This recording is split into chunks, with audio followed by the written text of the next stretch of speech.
You mentioned earlier about taking a knee at the national anthem, and of course that was Yeah. started by Colin Kaepernick, and it became a big issue in the last few years. Yeah. But politics and sports have intersected at lots of places lately. In the Hmm. NBA, the women's soccer team, Major League All Star game was moved out of Atlanta and moved over to Denver this past season, this current season. And so I'm wondering, as an athlete yourself, Yeah. how do you think about sports and politics intersecting? It seems like we've come a long way since Michael Jordan made his comment, Republicans buy sneakers too. Yeah. It seems like now we can't get enough politics in our sports. And I'm not Yeah. sure if people like that or Yeah. not. What's your take on it? Yeah. So what I would say is let's go back a little bit in history of sports and politics. Because I remember a young black man named Jesse Owens from Ohio. And in 1936, he went to Berlin, Germany, and there was an author of a book called Mein Kampf. Adolf Hitler wanted to prove that the master Aryan race was the white man, the Germans. And through incredible adversity, Jesse Owens goes and he just obliterates the Olympics, and America is like, America, America.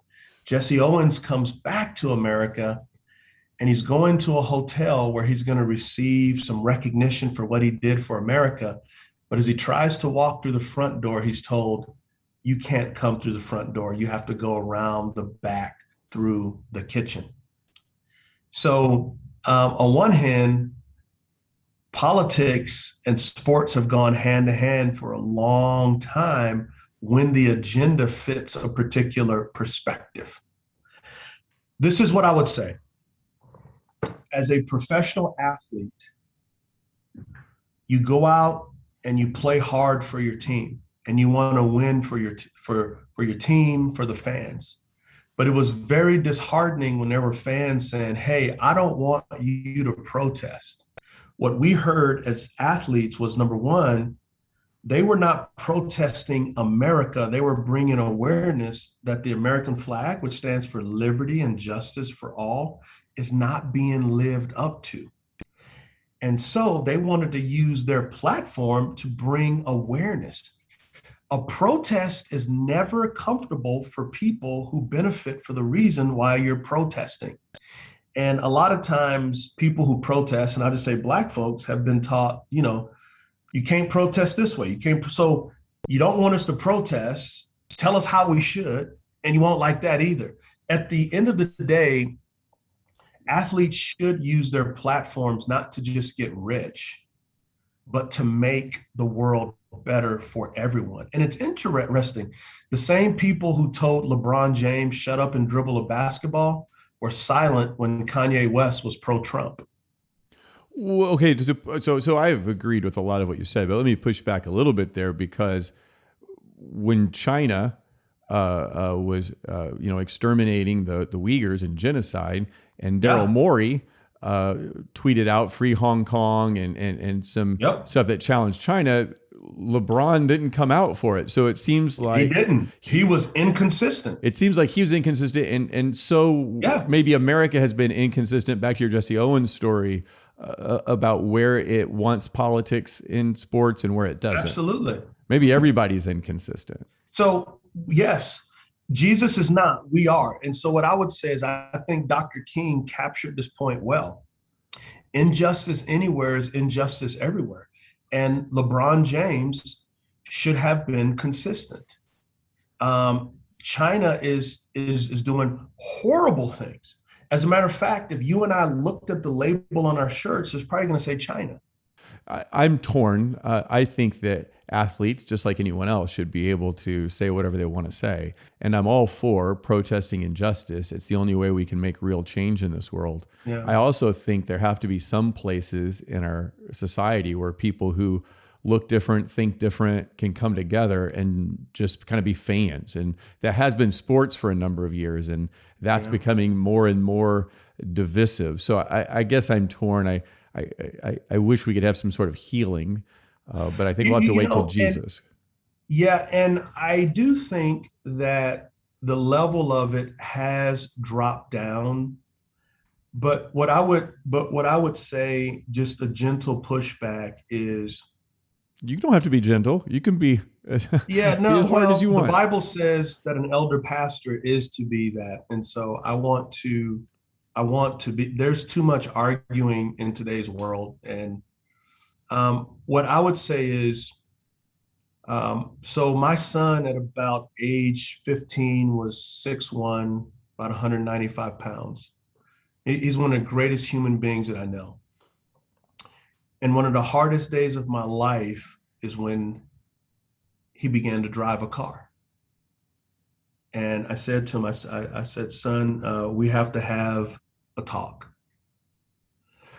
I said, listen, you are a big man and people don't know that you're only 15 years old.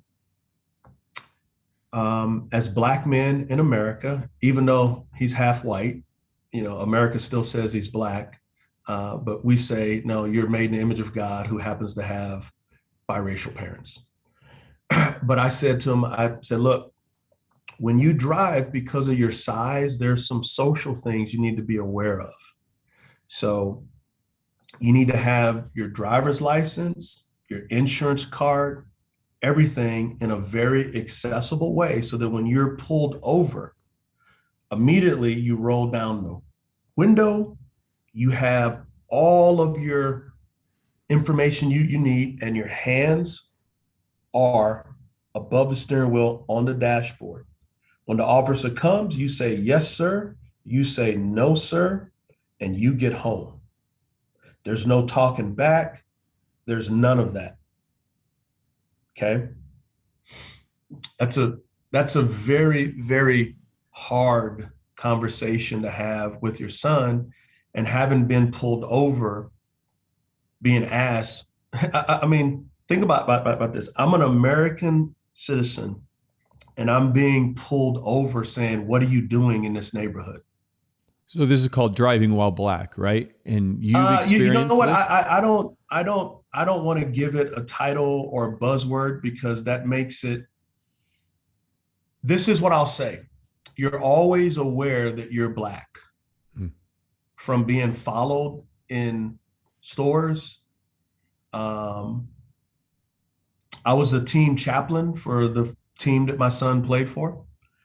We're playing a very good team. And I told the story of David and Goliath, that we were David, they were Goliath, because they really were. They were really good. I knew we were going to lose, but so I had my slingshot in pregame. We go back to the locker room. I go to the restroom. I put my slingshot in my back pocket. I use the restroom, wash my hands. I come out, and two white police officers are there. Now, the context is I'm a well-known pastor by God's grace here. I've done TV, I've done radio, like I'm a fixture in the community. And these two officers stop me and they say, what are you doing with a weapon? Why do you have that? I thought it was a joke. Like everybody knows me. I'm like, well, I was telling the story of David and Goliath, and they're not laughing. And they begin to speak to me so disrespectfully. And it reminds me of being a little kid when the police would violate our rights. And in my mind, I'm going, I pay your taxes. I've probably baptized your friends.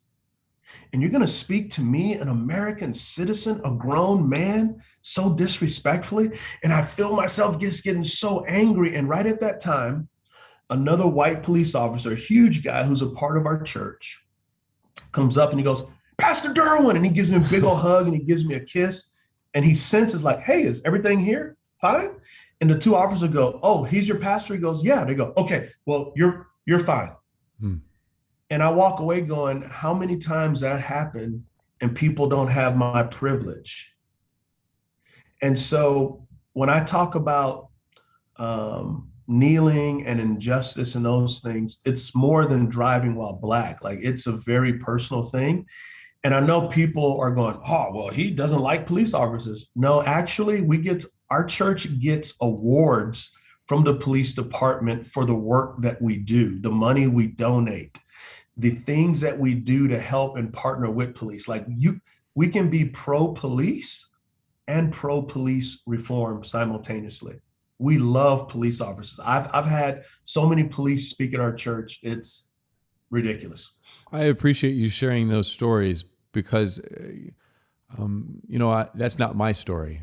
I've heard those kind of stories, but building a relationship with you and hearing it from your perspective as a respected pastor and author of this book we're talking about today and so many others, to hear that this is your life experience, it opens up our own eyes and makes us start looking for injustices that are maybe around us and praying like you teach us to do in this book. God, we want your kingdom to come here. We want your will to be done here where there is no racial injustice or injustice of any other kind. COVID has been really hard on people. Yes. I think it's been hard on us in all kinds of ways, obviously health, economics, all kinds of ways. But I find in our church that it's been hard on people spiritually, that they feel exhausted, they feel weary, that I don't find too many people who say they're doing better now in their faith than they were before. It's kept people from coming to in-person worship or in-person small groups, or it's created all kinds of division over masks and vaccines. And are you seeing that in your church, kind of a weariness? Oh, yeah. How are you addressing that? How are people handling it? Yeah, I mean, people are handling it in various ways because we've never experienced this. And so, I mean, I think of young mom and dads trying to work and then to homeschool. I think of the mental health stresses on high school and college students. Like my son and daughter were both in college during this time, and it was very difficult. I mean, it has been incredibly hard upon us all. And then you have over 600,000 Americans dying, right? And then you get into all the various conspiracy theories. And it's like, well, if you wear a mask, you're a Democrat. If you don't wear a mask, you're a Republican. And the virus isn't real and all these things. And it has just created so much stress. And the best thing that we can do is keep people in communion with Jesus. And I think what COVID has done is it's showed us a lot of the idols that we've been holding on to. I like that. It has really showed us how busy we've been, how overworked we've been, how concerned we are with status and prestige. It showed us the fragility of our immortality. We've had several people at our church die. We have a young woman right now who's been in ICU for over a month. Had a baby, has been in an induced coma, and talking to the young dad, he's going, Pastor, how in the world am I going to be a father to 3 children? How am I going to do this? And so this is really teaching us, like, how do we love? What does it really actually look like to love? But also not picking tribes. Listen, I've been vaccinated. My family's been vaccinated. We wear masks. We social distance. Does that mean like, oh, you're living in fear? Well, this is one thing that I do know. When I went to India, I had a bunch of Band-Aids for all the immunization shots I had to get to enter their country. I had to take malaria pills, right? That doesn't mean I'm afraid. It means I'm wise. When I wear a seatbelt to drive a car, doesn't mean I'm afraid. It means I'm wise.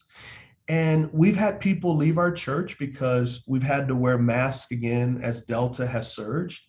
And people that we have buried their family members, people we've baptized them, people who've said, man, the way you preach the gospel and teach the gospel, I've grown here, have left over a mask.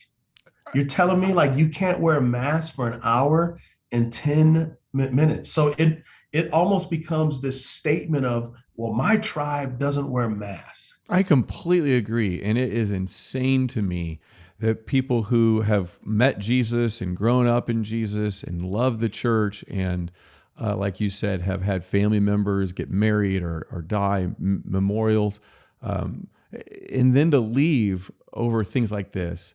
And yet that's what we're finding is that Christians used to argue about like doctrine and theology, are you a charismatic or not? Or what's your position on baptism or Calvinism? Now they argue over cultural issues that don't have anything to do with the Bible because, like you said, they've put their tribe over the truth.